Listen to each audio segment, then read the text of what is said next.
because all the European powers at the time were carving up other parts of the world and getting colonies and taking colonial possession. The Spanish Empire by the 1890s was down to Cuba, Puerto Rico, Guam, and the Philippines. That were their colonial possessions in the Western Hemisphere. So you had a lot of younger congressmen and senators in the United States government that were looking at Cuba and watching what was going on in Cuba at the time, and there was revolutions. The Cubans wanted to revolt and get rid of the Spanish, and then you have U.S. journalists, New York newspapers.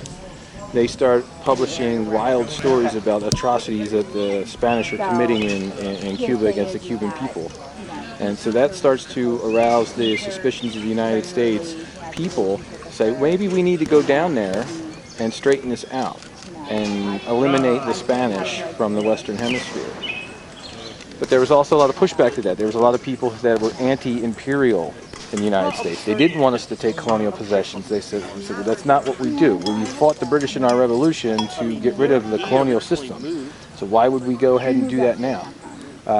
The other thing is, you got to follow the money in these situations. Cuba was the richest colony in the Caribbean. The number one thing in Cuba was sugar. President McKinley, who was the president of the United States at the time, when he was governor of Ohio, he had a situation where he was going to declare bankruptcy. He was going to be personally broke. He had some wealthy bankers in New York get him out of bankruptcy, help him run for president. So you had these guys in the background that were really pushing for the United States to intervene in the Spanish situation in Cuba. And they wanted the sugar. So sugar was a very wealthy commodity at the time. So you had all this kind of swirling in the spring of 1898, and we finally we sent a ship down there, USS Maine, in February. And the ship had 300 American soldiers, and mysteriously in February of 1898, the ship exploded in Havana Harbor. There's still a lot of debate on what happened, but at the time, they said, oh, the Spanish had a landmine, a mine in the harbor, and it exploded, and 300 some sailors were killed.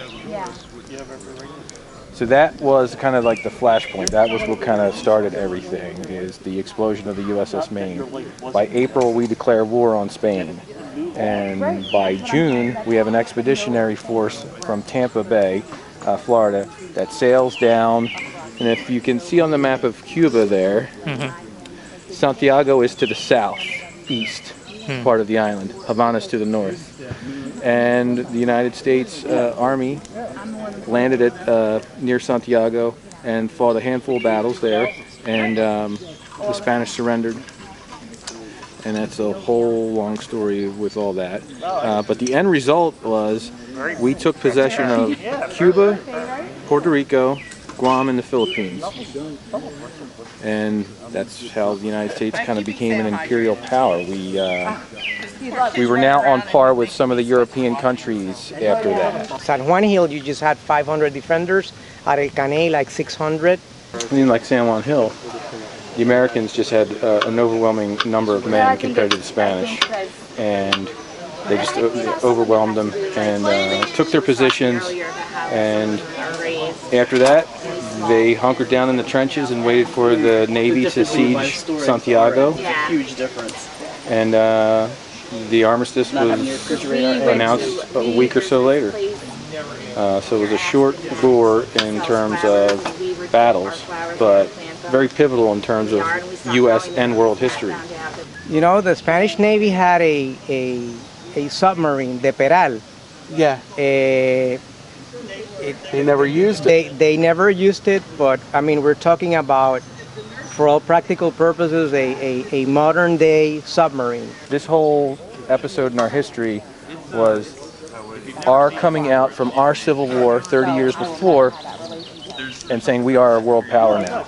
This is a cotton fabric called regadillo, and I know it looks like pajamas, and some of the U.S. soldiers would write in their journals, "We had the Spanish on the run in their pajamas."